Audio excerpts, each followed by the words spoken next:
এটা ডাঙৰ কথা এইটোৱে যে বেলেগ নাহে, জুবিন গাৰ্গ কিয় আহে আৰু ইমান নিস্বাৰ্থভাৱে, কোনো স্বাৰ্থটো নাই। স্বাৰ্থ বুলিবলৈ বস্তু নাই আৰু কথাটো হ'ল মানুহৰ যেতিয়া দৰকাৰ হয় তেতিয়া আৰ্টিষ্ট ওলাই আহিব লাগে আচলতে ৰাজপথলৈ।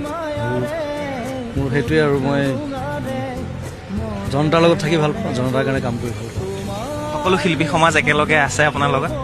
আছে, অলমষ্ট আছে। আজি বহুতক দেখা পোৱা নাই বাৰু, কিছুমানে গৰমৰ কাৰণে অহা নাই চাগে, কিন্তু সকলোৱে ছাপোৰ্ট কৰিছে আৰু লগত আছে বেছিভাগ, সেইটোৱে ভাল লাগিছে। আজি গৰম লগা নাই? গৰম ফিলেই কৰিব পৰা নাই কি হৈছে, খোজকাঢ়ি আছোঁ আৰু গৈ আছোঁ, আৰু গৈ গাটো ধোৱাৰ পিছতে গম পাম।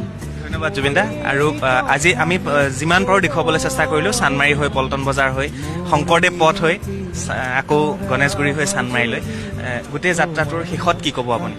শেষত সকলোকে ধন্যবাদ জনাইছোঁ ইমান ধুনীয়াকৈ সহযোগিতা কৰাৰ বাবে, আৰু ভৱিষ্যতেও যেতিয়াই দৰকাৰ হ'ব তেতিয়া মই সদায় থাকিম মানুহৰ লগত, আৰু মোৰ লগতো সকলো আৰ্টিষ্ট থাকিব বুলি কামনা কৰিছোঁ। ধন্যবাদ জ্ঞাপন কৰিছোঁ জুবিন দা।